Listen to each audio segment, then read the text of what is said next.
Hello guys, Fantastic Four, The First Step, Marvel cinematic ইউনিভার্সের একটি বড় ধরনের মুভি চলে এসেছে সিনেমা হলে। সো এই মুভিটি রিলিজ হয়ে গেছে এবং মুভিটা কিরকম হয়েছে তোমাদেরকে কি গিয়ে সিনেমা হলে দেখা উচিত এই রিভিউটা দেখে তা তোমরা বুঝে যাবে।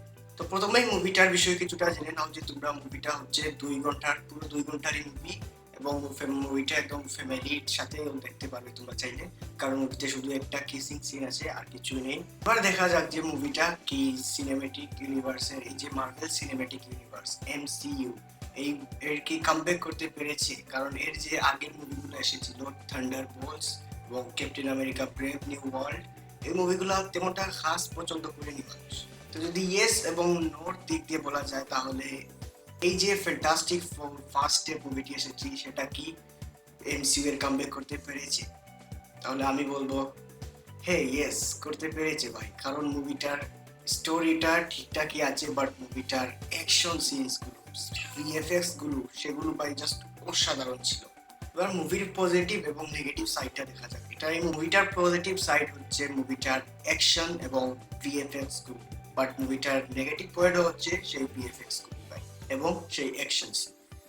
এর কারণ এরকম আমি কেন বলছি, কারণ এটার অ্যাকশনস মাত্র দুটোই আছে ভাই বেস্ট, একদম যেগুলো দেখতে উফ ভাই সে একদম বেস্ট ছিল, টপ লেভেলের অ্যাকশন ছিল, যেটা আমরা মার্ভেল সিনেম্যাটিক ইউনিভার্স থেকে এক্সপেকটেশন রাখি যে এরকম কিছু দেখতে চাই আমরা, সেটাই দিয়েছে সেই দুটি অ্যাকশন সিনসের মধ্যে।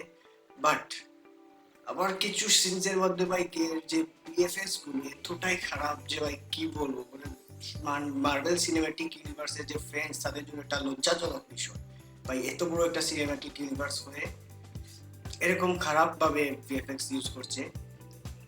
বাট কিছু কিছু জায়গায়, সব জায়গায় না, কিছু কিছু জায়গায়, বাট এরকম ভুল এত বড় একটা সিনেম্যাটিক ইউনিভার্সে আমরা দেখতে চাই না ভাই, কারণ এটা আমাদের ইমোশনস ভাই এই যে Marvel cinematic universe.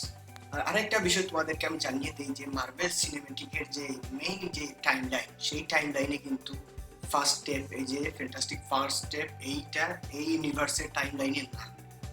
That means Tony star যে আয়রন ম্যান ছিল আমাদের মেইন টাইম লাইনে অ্যাভেঞ্জার্সের, ফ্যান্টাস্টিক ফোর সেই টাইম লাইনে না।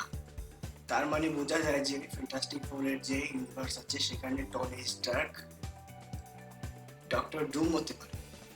সো এটা তো দেখা যাবে ভাই পরে যখন মুভিগুলো আসবে, সামনের যে মুভিগুলো আসবে। সো ইয়া এটাই ছিল রিভিউ, আর আমি তোমাদেরকে অবশ্যই বলবো যে যাও মুভিটা দেখো গিয়ে, না হলে ওটিটি অপেক্ষা করতে পারো। মুভিটা বেস্ট ছিল বাট আমি রিকমেন্ড করবো তোমরা সিনেমা হলে গিয়ে দেখো, কারণ মুভিটা দেখার জন্য বেস্ট একদম সিনেমা হল। মুভিটাকে আমি রেটিং দেবো 10-এর মধ্যে 7।